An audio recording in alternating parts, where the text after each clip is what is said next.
Certo?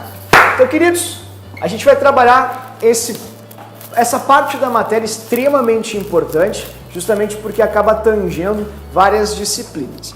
E para trabalhar a radioatividade, que tu encontra ali na página de número 64, olha que massa, não dá para falar de radioatividade sem saber da nossa grande heroína, não é? A primeira mulher a trabalhar numa universidade, a romper barreiras e também a ser laureada com o Prêmio Nobel 2 vezes. Se vocês quiserem se espelhar em alguém, meninas, se espelhem obviamente em quem deu a sua vida efetivamente pelo seu trabalho e disse que se importem menos com as pessoas e mais com as ideias. A ideia para ela era tão importante, a ciência podia revolucionar tanto o nosso ethos para ela que ela sabia que estava morrendo, mas mesmo assim ela continuou trabalhando, né? Foi teimosa e veio a falecer por se chama displasia, anemia aplásica, perdão, que é um problema glandular onde há falência literalmente de vários órgãos em função da não produção de eritrócitos, que são células que produzem, enfim, não é, hemoglobina, por exemplo, a hemácia e tal. Então são células extremamente importantes. E ela morreu vitimada, obviamente, devido à radiação, devido ao seu trabalho. Então, como funciona a radiação, como as coisas aconteceram, quais foram os princípios e o que eu tenho que saber para a prova. Para tu saber isso com um pouco mais de estímulo, é legal que tu entenda que muita coisa aconteceu até chegar nesse ponto. E a primeira coisa foi essa aqui, não é? Esse cidadão aí, com um semblante não muito feliz, tá? Ele foi acusado pela mulher de traição, porque ele fugia de casa às noites para tentar fazer um experimento que um certo cientista, um físico, chamado Joseph John Thomson, estava fazendo, não é? E estava obtendo muito resultado. O que ele percebeu é que, ao fazer o experimento dele, ele começava a perceber luzes nas paredes, coisas brilhosas que, tecnicamente, passavam pelo vidro. Como é possível a matéria passar pela matéria? Dois corpos não ocupam o mesmo lugar. Então ele pensou, existem grandes espaços vazios na matéria mesmo. Esse é o nome dele, na verdade ele era um médico, né? Foi Nobel também de Medicina. O nome dele era Röntgen, né? Literalmente, vocês estão vendo ali a primeira radiografia da mão. E é engraçado que tudo aconteceu assim. A esposa dele achou que ele estava traindo, foi atrás dele mesmo, lá num porão úmido, né, onde ele trabalhava com o experimento de Thomson, tá vendo aqui? Beleza? Vocês estão vendo isso? E aí ele pediu para ela botar a mão, ele também botou a mão para mostrar para ela, e as radiografias antigamente eram feitas assim. Tipo, tu não levava para casa a tua radiografia, era feito na hora, o que obviamente deixava as coisas muito mais nocivas e perigosas, mas não se sabia, não é? Tanto que aqui vocês podem perceber, não é, a aliança na mão, no dedo anelar, na verdade justamente da esposa dele, e aqui ele também olhando, não é, e posando para fotos e para os jornais da época, aqui uma publicação da época sobre uma radiografia, então era assim que a radiografia era feita. Os níveis de radiação que as pessoas absorviam eram absurdos, né, literalmente. Mas tudo bem que tu sabia se o cara tinha quebrado uma costela ou não, quanto a isso ela cumpria a sua finalidade, pensemos assim. Bom, isso chamou a atenção de muita gente, inclusive esse cidadão aqui chamado Becquerel, que era um francês que trabalhava na Sorbonne. Ele achou uma pedrinha chamada Pec Blenda, que mal sabia ele, era um minério de urânio. Esse minério aqui. Ou, antes disso, esse é o Becquerel na Sorbonne. Vocês podem perceber que ele não é uma pessoa muito carismática. Tá? E ele com os seus dois grandes parceiros, não é? O Pierre e a Marie Curie, né? Literalmente, o casal professora e aluno, que tiveram um extra classe, pronto, falei, certo? E acabaram casando e dando à luz a duas meninas, que também foram Nobel depois. Que família, né, pessoal? Impressionante.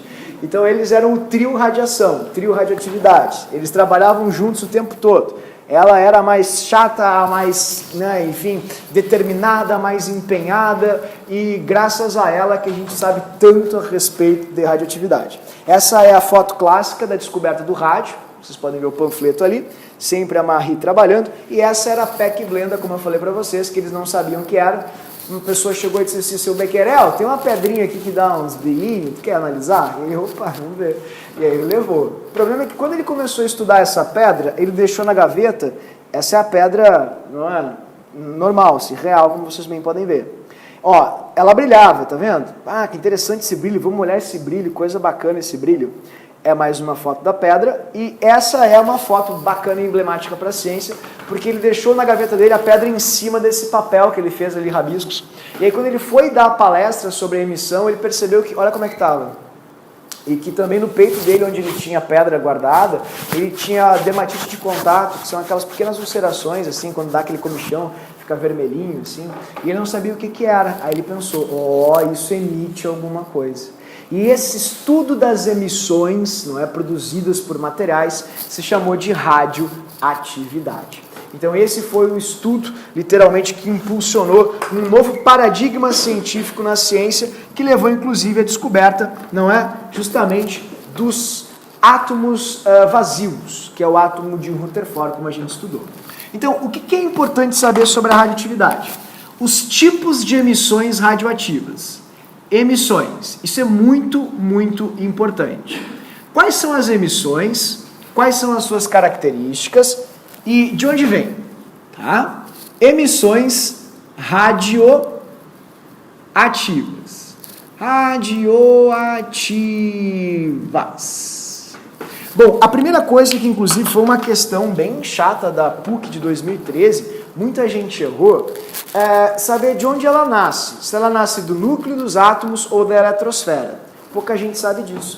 Quer ver? Olha só. Do núcleo atômico nasce um tipo de radiação. Na verdade, 3 tipos de emissões. E da eletrosfera, ou seja, dos níveis de energia, nasce outro tipo de radiação. Os raios X, que têm uma frequência mais baixa, foram descobertos pelo Röntgen, são oriundos da eletrosfera. Isso é tri importante, pouca gente sabe. Pergunta pra tu ver aí, de onde vem o raio X? Radiação, câncer. Não, calma. Raio X vem da eletrosfera, vem da excitação de elétrons e de emissões tão grandes ao retorno dos seus níveis menos energéticos, que produzem ondas com frequências capazes de perpassar por vários e vários materiais, como vocês bem viram. Então, raio-x sai da eletrosfera. Do núcleo, saem 3 emissões bem populares. Que emissões são essas? A emissão alfa, que foi a que o Rutherford usou, que é uma emissão positiva. A emissão beta, também sai do núcleo, que é uma emissão negativa, ok? Como a gente já viu, então o professor vai poupá-los aí de mais informação repetida. E a emissão mais penetrante, a onda eletromagnética, proveniente das grandes perturbações. A radiação gama, que é a radiação zero ou neutra, não sofre influência em campos magnéticos e elétricos. Tudo bem? Essa é a radiação gama. Então, o que a gente precisa saber sobre essas 4 radiações importantes? Poder de penetração. Os raios X, eles são muito parecidos com a radiação gama, pessoal. Então, sempre que vocês forem falar de poder de penetração e tal, vocês podem sempre associar raios X. Vou colocar aqui, ó. Raios X. A radiação gama. Porque os raios X também são ondas eletromagnéticas, só que um pouco menos energéticas. Porém, eles também têm um grande poder de penetração, porque o poder de penetração ele é sempre associado à massa da partícula. Por exemplo, a partícula alfa é a partícula mais pesada de todas. Tudo bem? Vou colocar aqui a linha, não é a ordem de massa. A radiação alfa, vou colocar ali para vocês. Ela é uma radiação extremamente pesada. O que é a radiação alfa? Ó, a radiação alfa literalmente é um átomo de hélio sem elétrons. Alfa. A radiação alfa tem 2 prótons, assim, tá vendo? E 2 nêutrons. Ela é extremamente pesada, ela tem uma massa de 4 unidades de massa atômica. Tudo bem? Porque ela tem 2 prótons mais 2 nêutrons. E ela é literalmente igual, queridos, a um átomo de hélio sem 2 elétrons. Um átomo de hélio ionizado. Essa é a radiação alfa. extremamente pesada, a mais perigosa de todas, a mais destruidora, só que como ela tem uma massa muito grande, ela acaba batendo em muita coisa quando ela penetra nos corpos e nos materiais, e aí ela se desacelera demais e acaba não tendo um poder de penetração muito grande. Como vocês bem podem ver na figura que mostra o poder de penetração das partículas. Depois vem uma outra que é bem sacana, que é a beta. A beta, infelizmente, muita gente não sabe direito a origem dela. Mas a radiação beta, ela é uma radiação exatamente igual a um elétron. Ela é um elétron. Só que é um elétron proveniente do núcleo. Então isso é muito importante. A radiação beta, que tem carga negativa, ela é literalmente um elétron. Mas é um elétron proveniente do núcleo. Esse elétron, ele nasce justamente da decomposição de um nêutron. Ó, tu tens um nêutron. O que é um nêutron? O nêutron é uma partícula fundida de próton e elétron. Tudo bem? Isso é o nêutron, certo? Dessa maneira. Então, quando o nêutron se decompõe, ele acaba formando um próton, tá aqui, ó, o próton que o constituía e o elétron, que é a partícula beta. Então, esse elétron que se forma quando um nêutron se desmancha, literalmente é a radiação que chamamos de radiação beta. Tudo bem? Então, sempre que nós tivermos uma radiação beta, é um nêutron do núcleo que se desmanchou e produziu um próton e um elétron que é atirado com uma energia absurda. Como o elétron, a Vicky até tinha comentado isso, tem uma massa muito pequena, observa bem, ele aumenta o seu poder de penetração, ele cria digamos assim, uma capacidade maior de entrar nos materiais. Pense nessa sala sendo alvejada por uma bola de destruição, de demolição, aquela gigante, sabe? Ela vem aqui, bate, faz um estrago terrível, mas vai parar aqui. Provavelmente nem vai chegar na próxima sala, porque a gente fez muita força contrária aqui para segurar ela. Isso é a radiação alfa. Ela é a menos penetrante, mas a que causa o maior estrago. Então, se a pessoa estiver perto da radiação alfa, ela já era. Não tem salvação, ela vai morrer na hora, praticamente. A radiação beta é como se alguém começasse a metralhar a sala. É bem provável que ninguém aqui até se machuque. Mas acreditem, as balas vão entrar, podem até perfurar a parede, podem até passar para outra sala.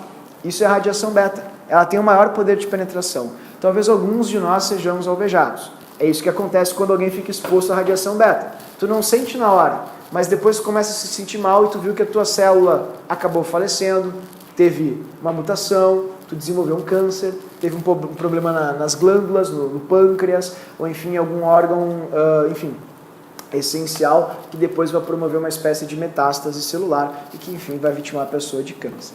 A mesma coisa acontece com a radiação gama e os raios X, como se fossem balas que entrassem nessa sala. Então, o poder de penetração delas é muito maior que uma bola de destruição, porque elas são leves. Só que, como te disse, o estrago não é tão grande.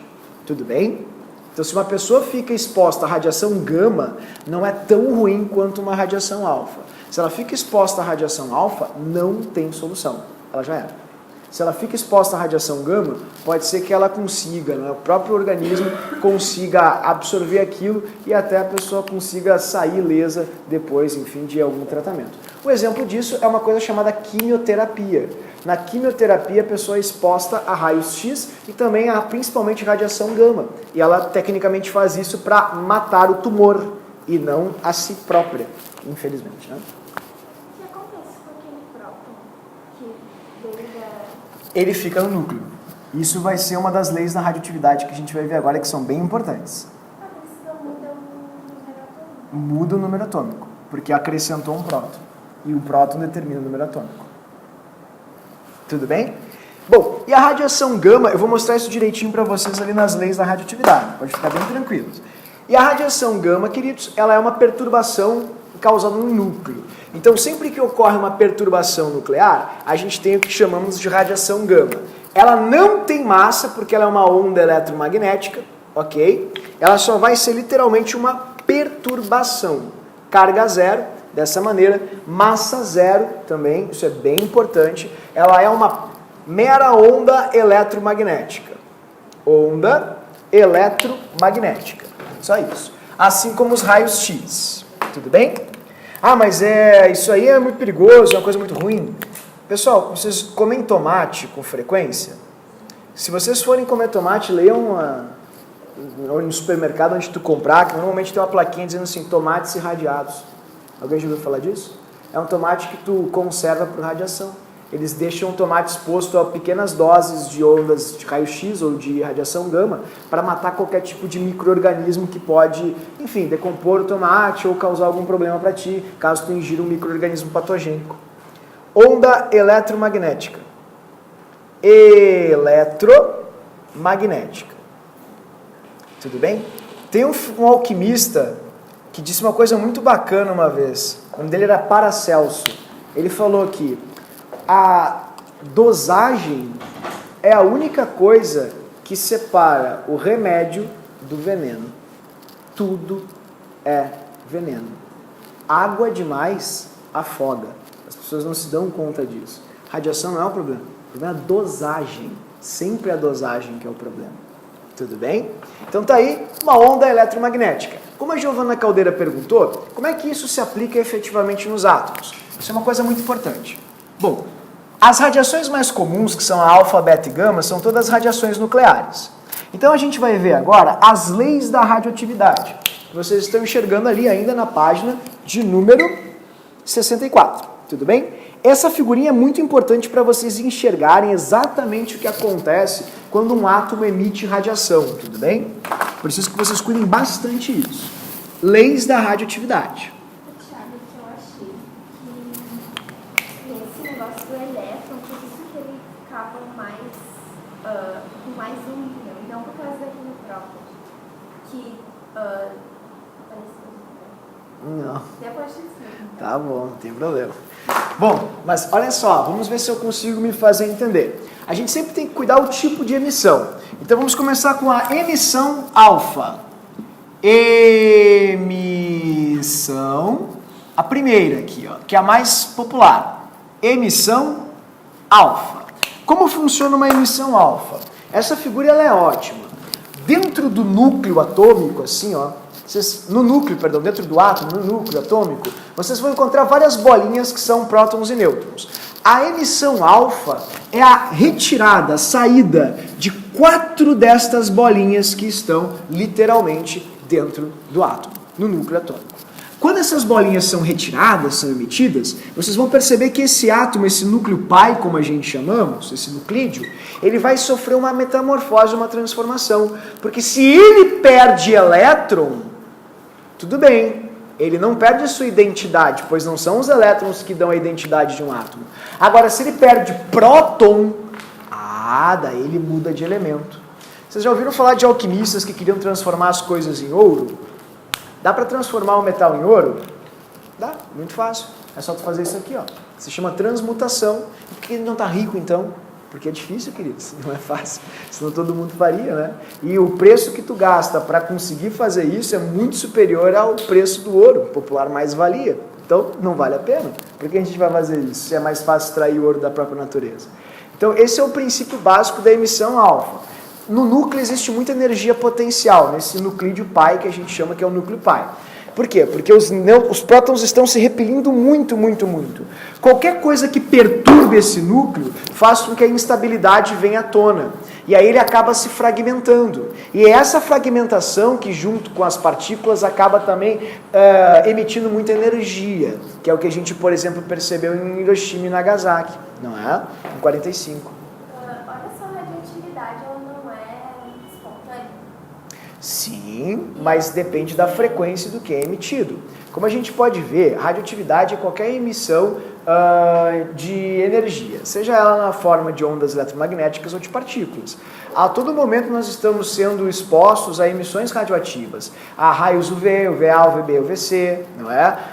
Enfim, partículas cósmicas que vêm da fragmentação desses raios com os átomos da atmosfera. Só que o problema é a frequência, o nível dessas emissões. A energia disso é que vai gerar mal ou vai gerar ou não vai gerar nada. Entende? Então, sim, espontaneamente, todas as partículas são radioativas. Algumas com uma taxa ou frequência maior, outras com uma taxa ou frequência bem menor. Então a gente está analisando agora radiações que estão dentro daquele nicho de perigosas, ou seja, grandes energias envolvidas, frequências altíssimas. Tudo bem? Então isso é muito importante, pessoal. A primeira é a emissão alfa. Tem que cuidar. O que eles adoram fazer? E se vocês quiserem marcar, eu aposto com vocês, essa questão vai cair agora em novembro. Então vocês estão há poucos meses dessa questão. É muito previsível. Eles vão cobrar algo sobre urânio. Talvez não cobrem mais o carbono 14, porque já caiu esse ano, então a gente vai fazer a questão. Eu acho que eles vão ficar em cima do urânio. Como é que funciona isso? Presta bem atenção. Sempre numa emissão alfa, o átomo tem que perder 2 prótons e 2 nêutrons. Então, o número atômico dele sempre vai ser decrescido de 2 prótons e de 2 nêutrons. Vamos supor que eu tenha aqui com vocês um urânio radioativo, que é o urânio 235, mais popular. E aí a prova do Enem pergunte, o que acontece quando o urânio emite radiação alfa, que é a primeira etapa do seu decaimento radioativo? Quando o urânio emite radiação alfa, ele vai emitir 2 partículas positivas, prótons, e 2 nêutrons. Então, se ele vai emitir 2 prótons, a gente vai ter que descontar, nós vamos ter que descontar 2 prótons aqui de baixo, queridos. Tá vendo? Dessa maneira.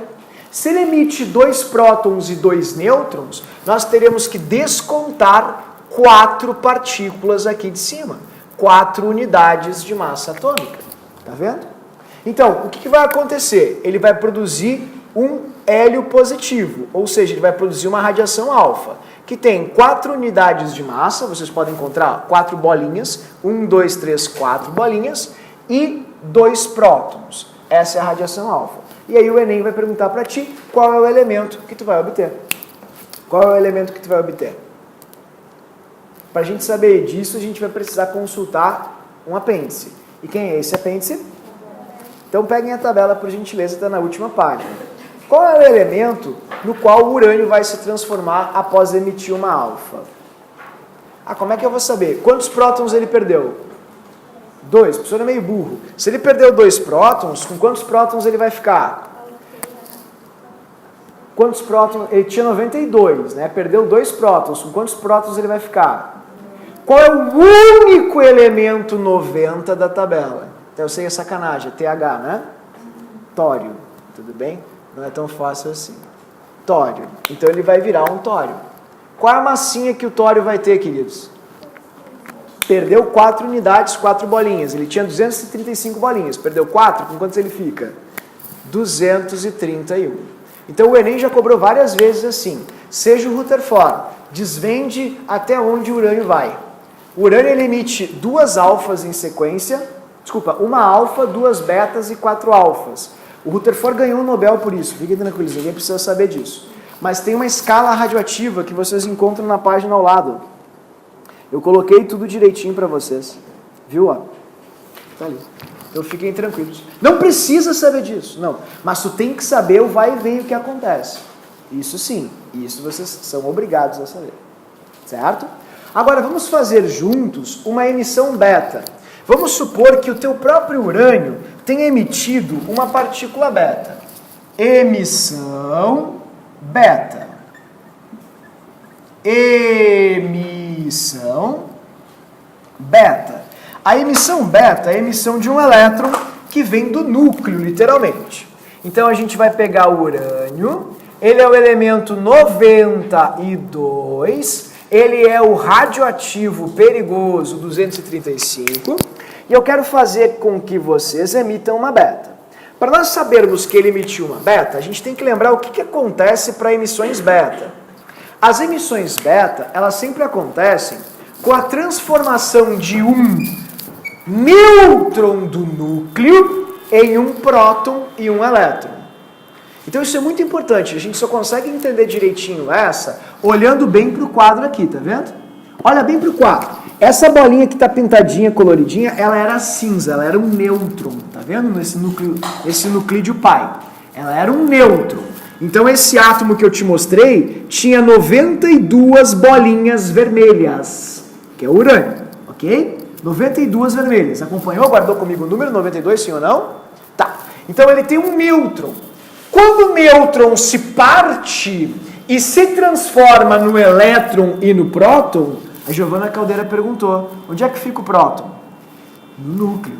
Então, se ele vai ter, ó, tá vendo a bolinha vermelha agora aqui? Uma bolinha vermelha a mais, a gente vai ter que acrescentar um próton a esse átomo. De 92, ele vai para quanto? 93. Por quê? Porque um nêutron se transformou num próton e atirou um elétron. Isso é a radiação beta. Então significa que o número de prótons sempre vai aumentar em uma unidade, como está escrito aqui. Tá vendo?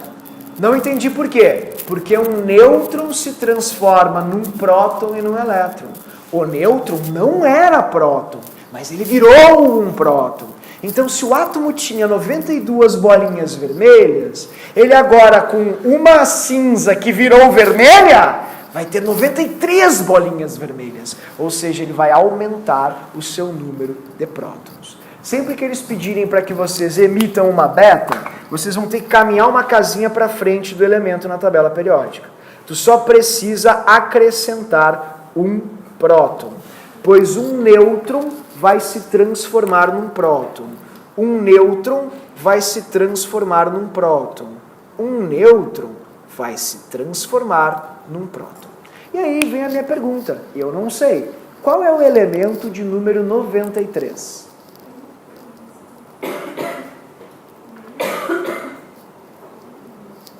Está na frente do urânio, que é o 92. Oi? NP. Neptúnio. Tá aí. Certo? Então, a massinha dele vai ser, ó, tá vendo? 93, e o número de massa dele vai ser igual, porque um próton e um nêutron pesam a mesma coisa. Certo, pessoal? Eu consegui me fazer entender, vocês entenderam isso. Uma das coisas mais comuns nessa emissão beta, eu vou colocar mais popular para vocês, é a emissão do carbono 14, que é um carbono super radioativo. O carbono 14 ele é muito radioativo. Então vale a pena a gente ver um pouquinho o carbono 14, que inclusive caiu agora na prova do Enem esse ano. Quero fazer com vocês a questão, inclusive, na sequência. Carbono 14. Não entendi nada. Faz para mim uma emissão beta. Não, eu vou fazer isso, eu não sei. Ó, qual é o número atômico do carbono? 6. Então, quantos prótons tem o carbono? Por quê? Explica porque o professor é burro, não sabe. Porque o número atômico indica o número de quê? De prótons. Então, se o carbono tem número atômico 6, ele tem quantos prótons? 6. Se o carbono é 14 e tem massa 14, então ele tem massa 14.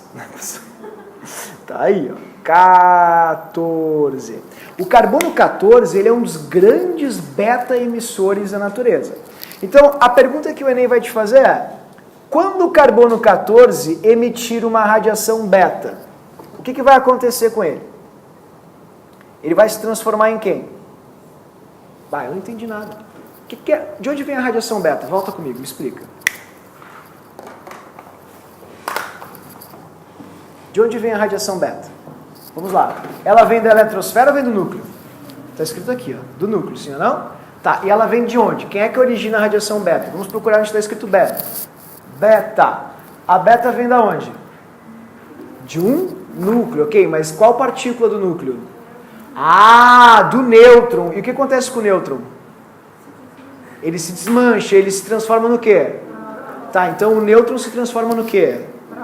Quem se transforma no próton? Então o que era nêutron vira o quê?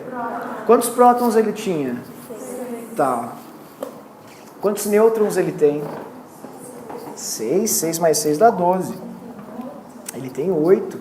Genial. Eu não entendi como tu fez. Como é que a gente descobre o número de nêutrons? Nêutrons.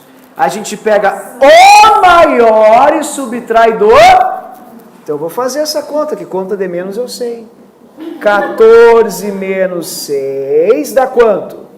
8 nêutrons. De onde vem a radiação beta? Do núcleo. Qual partícula? Que se transforma em quê? Então um desses 8 nêutrons, um deles, vai se transformar em quê? Próton.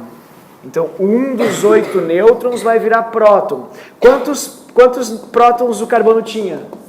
Então, se um dos nêutrons vai virar próton, esse carbono não vai mais ficar com 6. Ele vai ficar com um próton a mais. E se ele ficar com um próton a mais, quanto é que dá 6 mais 1 numa conta rápida? 7. É isso aí.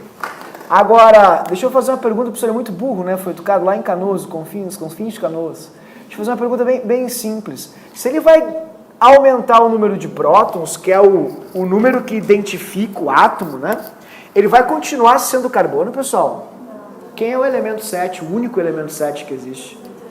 Nitrogênio. Então é isso que acontece com o carbono 14. Ele vai se transformando em nitrogênio com o passar do tempo, porque ele vai aumentando o seu número de prótons. Tudo bem? E a radiação gama, que tecnicamente é a terceira emissão, ela dispensa comentários, porque ela não altera em nada o átomo, ela apenas é consequência das outras radiações. Porque como ocorrem perturbações, os átomos ficam muito instáveis e acabam emitindo ondas eletromagnéticas junto com essas outras radiações. Então vocês precisam saber direitinho as emissões alfa e as emissões beta. As gamas sempre vão estar atreladas, ou estarão, atreladas a emissões alfa e emissões beta. Eu me fiz entender, vocês entenderam isso sim ou não? Fez sentido? Ok. Só que tem uma coisa muito interessante mesmo. Essas emissões, elas acontecem sempre em intervalos, digamos que fixos de tempo. Isso é uma coisa muito bonita. Muito bonita mesmo. Giovana Caldeira, posso te pedir uma gentileza? Poderia tirar uma fotinha dessa parte?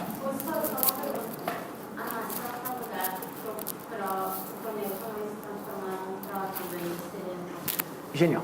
O próton e o nêutron têm a mesma massa, por isso que a massa não muda. Muito bem.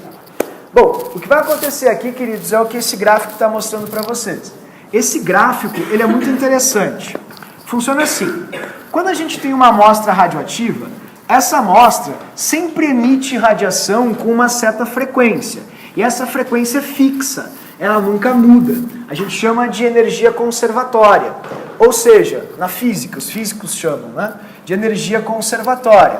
Por exemplo, quando uma carga está dentro de um campo elétrico ou magnético, a gente diz que essa energia é conservatória. Tipo, a carguinha, quando ela se movimenta, ela não perde energia. Não é nesse movimento dentro de um campo, porque a gente despreza quaisquer ações do campo para com a carga. O que tu está falando? As partículas emitem radiação sempre com a mesma frequência, sempre no mesmo tempo. Então elas vão se decompondo sempre com a mesma velocidade. E essa velocidade de decomposição gera uma função matemática bem simples. E essa função matemática a gente chama de função... Quando a variável está no expoente, vocês lembram? Exponencial. Função exponencial. Exponencial. A função exponencial é uma função tipo y igual a A na x, onde a variável se encontra no expoente. Se o A for maior que 1, sempre vai ser crescente essa variação. Se o A for menor que 1, sempre vai ser decrescente essa variação. Vocês podem perceber isso facilmente aqui nesse gráfico bem bacana que o professor fez ontem à noite para vocês. Tá? Esse é um gráfico de uma função, duas funções exponenciais que vocês podem ver, certo? Essa função verdinha aqui é uma função exponencial crescente. Essa função é y igual a 2 elevado na x, Assim, tá vendo? Ela é crescente, ok? Observem bem, que quando, por exemplo, o teu x, eu vou pegar o número 1 aqui, pode ser? Quando o teu x for 1, o y vale quanto? Quanto é que dá 2 na 1? 2. Então, o y vale 2. Observem bem. Quando o x é 1, dá para ver o pontinho aqui no 2, sim ou não? Todo mundo concorda? Tá, e quando o x for 2, como é que vai ficar? Y igual a 2 ao quadrado. Então, o y vai ser igual a 4. Então, quando o x é 2, olha ali onde é que vai cortar. Corta direitinho, tá vendo? Fecha direitinho lá no 4. Todo mundo consegue enxergar isso? Então, a figura que vai se formando é uma curva crescente. Isso se chama função exponencial. Só que tem um pequeno porém. Quando uma partícula começa a emitir radiação, vocês conseguem perceber ali. Vamos supor que ela comece a emitir radiação alfa. Ela aumenta ou diminui a sua quantidade de matéria? Ela diminui. E se ela diminui, essa base não pode ser assim. Essa base não pode ser maior que 1. Porque 1 lembra 1 inteiro, né? Como tu fala umas coisas difíceis? Não, pessoal, quanto é que é 100% inteiro? É 100%. E quanto é que dá 100%? 1. E quando eu trabalho com uma matéria, essa matéria, esse corpo, quando emite radiação, vai diminuindo. Então vai ficando menor que 1. Nós percebemos, queridos, com o tempo, que essa diminuição é sempre frequente. Então, sempre nos mesmos intervalinhos de tempo, ocorrem divisões pela metade. Então, a nossa função exponencial, ela não é essa função 2x ao quadrado. Ela é uma função 1 meio na x. E se é 1 meio, ela tem que ser o quê? Decrescente. Quer que eu prove para vocês? Vamos lá. Vamos supor que a função aqui seja, o x dessa função seja 1, pode ser? Ó, x é 1, então eu vou colocar ali, ó, 1 meio na 1. 1 meio na 1 dá quanto? 1 meio. Todo mundo concorda comigo? Então, ó, quando o x é 1, observa bem, ó, quando o x aqui é 1, essa função vai dar aqui. Tá aqui. Desculpa que eu estou olhando a verde. Deixa eu apagar a verde só para não me atrapalhar, porque o senhor é meio boca aberta. Pronto, apaguei a verde. Esse aplicativo é demais. Sugiro que vocês baixem. GeoGebra, muito bom. Certo? Ó, o 1 aqui dá no meio, tu viu? Literalmente. Tá, agora vamos supor que o x seja 2. Ó, meio na 2. Vai ser 1 sobre 4. E um quarto dá quanto? Você é meio burro. 0,25. Quer ver como dá direitinho? Ó, 2, viu ali? Ó, vou aumentar para ti para tu ver ali a escalinha. Vai dar exatamente em 0,25. Tá vendo? 0,25. Aí, vou aumentar demais. Bom, mas dá para enxergar ali, né?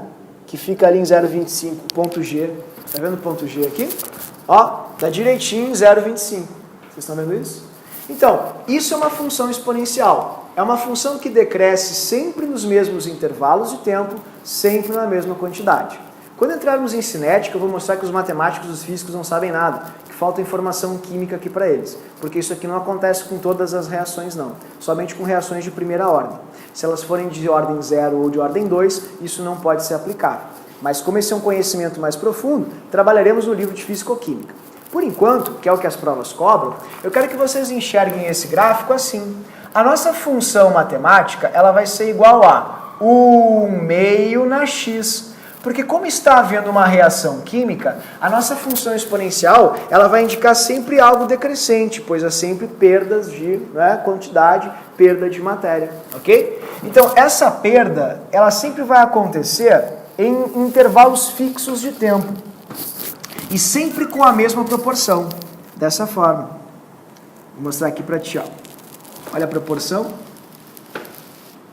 Ó, sempre na mesma proporção, eu tenho ali, ó, 1 inteiro de quantidade, por exemplo. Vamos supor que eu tenha massa aqui, ó.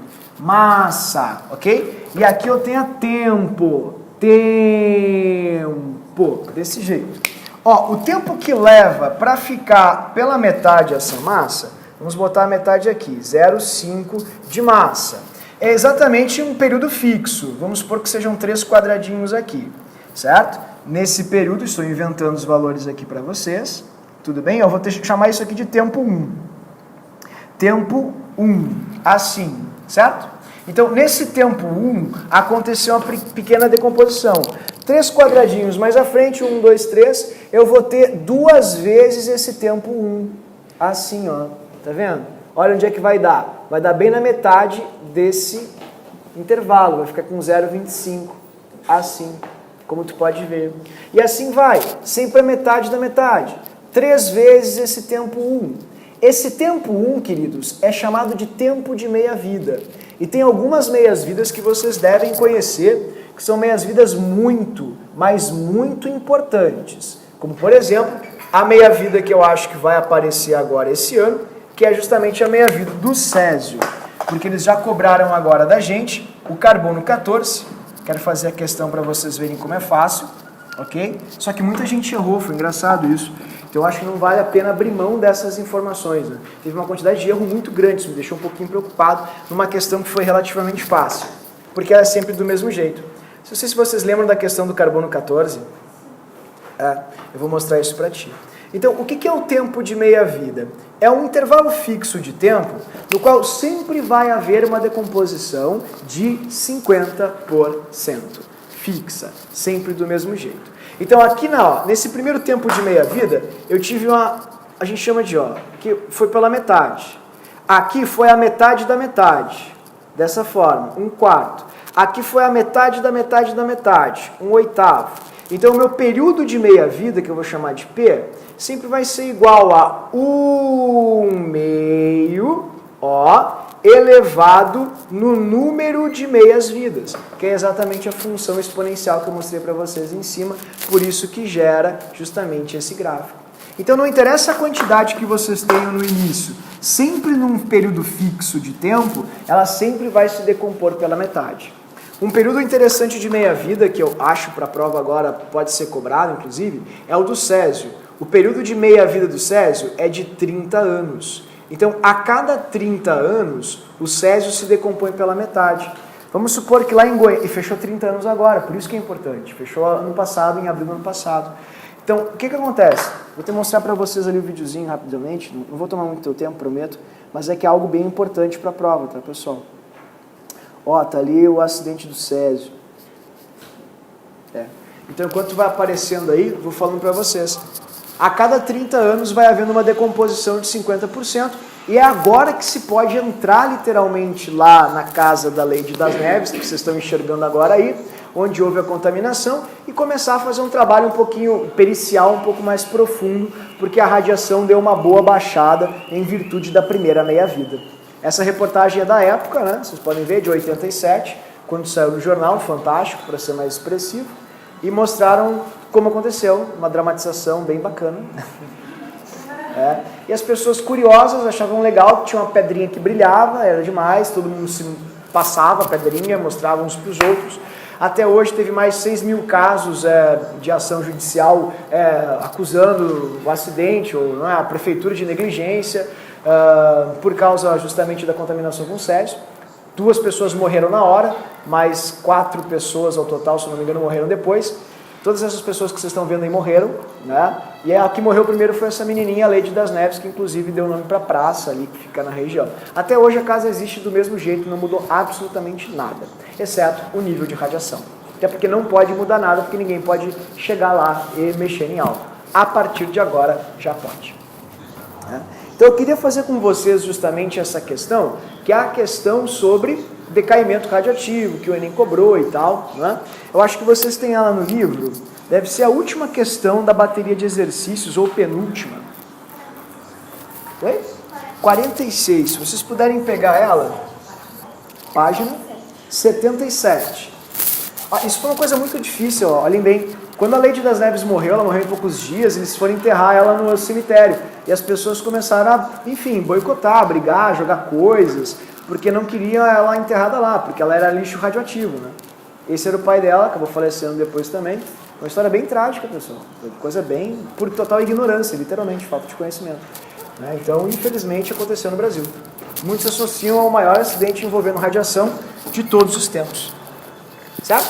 Então, eu vou fazer com vocês essa questão, para a gente fechar aqui. Tudo bem? E daí, a gente encerra o dia de hoje. Essa questão ela foi muito bonita, porque ela trouxe para a gente aqui uma concepção um pouco diferente de meia-vida, né? A pessoa estava muito acostumada à meia-vida daquele jeito de sempre, só com gráfico, esperando pela metade e tal. Só que essa questão, ela fez uma regrinha de 3, antecedeu ela e quebrou muita gente na hora de resolver. Então está ali a questão 46 da página 77. Sempre que vocês tiverem essas questões do Enem, a minha sugestão é, peguem a referência que o Enem te dá e monta, por favor, uma linha de proporção, que é super comum isso, quer ver? A referência que o Enem te deu foi essa. A técnica de carbono 14 permite a datação de fósseis pela medição dos valores de emissão beta desse isótopo presente no fóssil. Para um ser em vida, o máximo são 15 emissões beta por minuto por grama. Aí eu escrevo assim, ó, 15 beta por minuto por grama. Pronto, eu faço uma regrinha de 3 composta, tudo bem? E é daqui que vai sair a minha primeira linha e a questão praticamente vai se desenrolar. Após a morte, a quantidade de carbono 14 se reduz pela metade. E a cada 5.730 anos, isso acontece. Considere que um fragmento do fóssil de massa 30 gramas. E aí vem algumas dicas. Se ele te deu grama, a primeira coisa que tu coloca é 30 gramas aqui embaixo, já para fazer a regrinha de 3, certo? Foi encontrado num sítio arqueológico e a medição da radiação apresentou 6.750 emissões beta por hora. Então essa é uma informação importante. Como ele quer que eu referencie as radiações beta? Primeiro, vamos ver quantas radiações beta uma pessoa de 30 gramas, pensemos assim, uma massa de 30 gramas viva, pode emitir. Ah, não entendi nada. Se 15 radiações beta são emitidas por grama, se eu tiver 30 gramas, eu vou emitir X radiações beta. 3 vezes 15 dá 45. 30 vezes 15, 450 radiações beta para 30 gramas de ser vivo, ainda em vida, ainda respirando. Tá, mas ele falou que é por hora. Ah, genial. Observem que essa relação é por minuto, tá vendo? Vocês conseguem enxergar isso? Ó, são 450 radiações beta para cada 1 minuto, dessa maneira. Tá, e quantos minutos essas emissões foram medidas no intervalo de quantos minutos? De 1 hora. Ah, mas eu não sei quantos minutos tem 1 hora. Claro que sabe. 60. Assim. 6 vezes 5 dá 30, né? 6 vezes 4, 24 mais 3, 27. Então, só vou agregar aqui os zerinhos, 27.000 emissões beta. É isso que deveria ter, tudo bem? Aí a gente vem agora para o nosso gráfico, o gráfico que está aqui do lado, dessa forma. O total de emissões beta deveria ser de 27.000. 27.000 emissões beta. A cada 5.730 anos, essas emissões caem pela metade.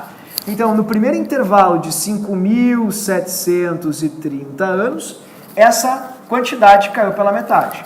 O senhor é meio burro. Qual é a metade de 27.000? 27 reais dividido por 2. 13 vezes 2 é 26. Então vai dar 13,50. Dá, 13.500, né? Assim. Essa vai ser o primeiro decréscimo de emissões beta. 13.500 emissões beta. Dessa forma. Tudo bem? Tá, deixa eu fazer uma pergunta para vocês. 13.500 é o valor de emissões beta que eles estão detectando aqui? Não. Então vamos ver se mais uma meia-vida vai bater nisso. Mais 5.730 anos, 2 meias-vidas. Qual é a metade? Essa é difícil. Qual é a metade de 13.500, queridos? 13.500, perdão. Qual é a metade de 13.500? 6.000, tá aqui, 750. Então, quantas meias-vidas precisou ocorrer para que a taxa de emissão chegasse nesse nível? 2. E 2 meias-vidas nos levou a observem bem, a quantidade em anos de 11.460 anos. Tudo bem? Então essa foi uma das questões mais erradas do Enem, achei estranho. Ela não é tão difícil, é uma questão que só requeria um pouquinho de atenção, mas trabalha com meias-vidas. Vai cair esse ano de novo? Pode ter certeza. E eu acho que vai ser com urânio, inclusive. Certo? Então, senhores, radioatividade. Na parte de termoquímica, a gente vai explorar mais a questão das energias e em cinética eu vou mostrar algumas coisas um pouco mais profundas. Mas radioatividade efetivamente é isso e tem uma associação direta com os átomos. Vou tentar gravar no sábado, então, para vocês uma aulinha especial com funções exponenciais e radioatividade. E eu vou postar ali no canal para vocês terem acesso, dar uma olhadinha, bem curto, para não cansar todo mundo quando vocês estiverem olhando. Tudo bem? Muito obrigado, então, pela atenção. Obrigado pela aulinha de hoje. Semana que vem, então, o professor prossegue já na aula 7. O tema vai ser bem extenso para praticar bastante radioatividade. Certo, queridos? Tchau, tchau.